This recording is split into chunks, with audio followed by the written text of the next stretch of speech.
Hi, everybody. My name is Dan Fuchs, and I'm the publisher of HGTV magazine. Does anyone watch HGTV?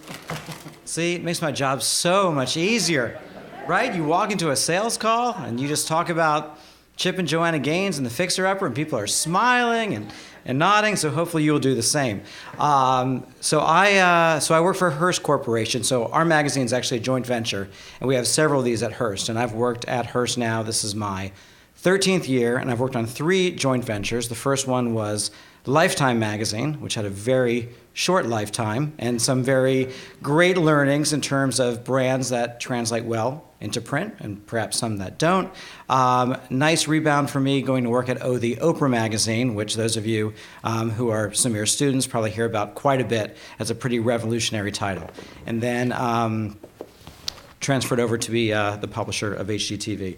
Was actually introduced, and I guess this is true, as the founding publisher of HGTV magazine, which made me feel really old. I mean, like the founding, like there should be an oil painting, our founder. So that's not really what we try and imbue. The magazine has a very young audience to it, but in terms of what we have here is it's an incredible power of print story. Because here you have an existing brand that everybody knows, been around for 20 years, and you can watch this on television. You can stream it. HGTV.com is a really strong, really rich website. People want this content in ink and paper. So with only 4 years under our belt, we now have a paid circulation of about 1.3 million. We're selling 250,000 copies on the newsstand, makes us the number 6 best-selling monthly magazine on newsstand, and subscription copies getting almost $20 for 10-issue subs. So quality publication, quality brand, great editor who can channel that brand, and also doesn't necessarily take just a tune-in guide for what you can see on HGTV, but provides a lot of interesting content. So in addition to being the publisher, we have this fancy title of Chief Revenue Officer, which a lot of our clients don't like because it means like, this guy wants my revenue. Whatever you have, if you've got $1, I'm going to sell it to you. But where we've really seen a lot of growth, I'm just going to show you 4 quick examples, is in collaboration with editorial and development of custom content.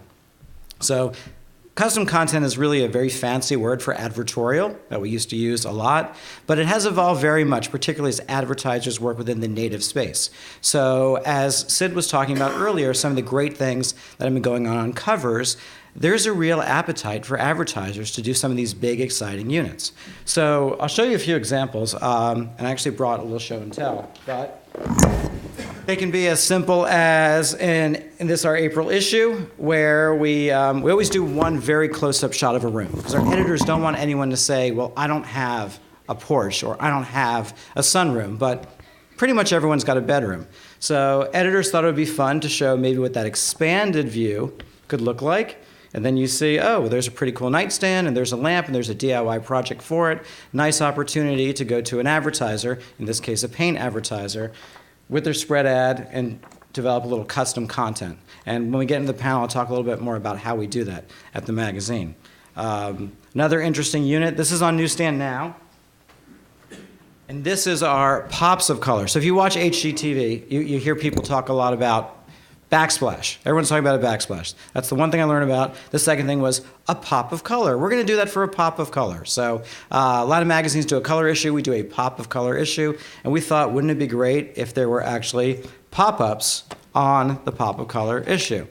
So a great way for us to go to an advertiser. We did our logo in 2 different colors. We matched them with 2 different Sherwin-Williams paint colors. In fact, we actually matched all the colors of the cover to different Sherwin-Williams paint colors. All in there says presented by. This is on the newsstand now. We had a few discussions about would this be an issue, because we did this full run, so not just our subscribers, but it's on newsstand like this. Pretty much a fixed down. I've seen a few popped up elsewhere. It's one of our best-selling issues we've ever done. So maybe there's something exciting in the package that readers are really interested in. Cross collaboration of content. So very popular joint venture of ours is also Food Network magazine. So we actually did this last year where we had 2 joint covers. We had editors working together. So for editors in the room, you know, you guys have very strong opinions about certain things, but with Food Network magazine, we have a fairly similar audience and a fairly similar look. So that shot that's in the middle of the spread, actually gatefold comes out like this, all the way. The party spread is the same spread in Food Network and HGTV Magazine. Each editor picked the image from this image that she thought would sell best on newsstand. And then, of course, you have to monetize. Enter Chief Revenue Officer.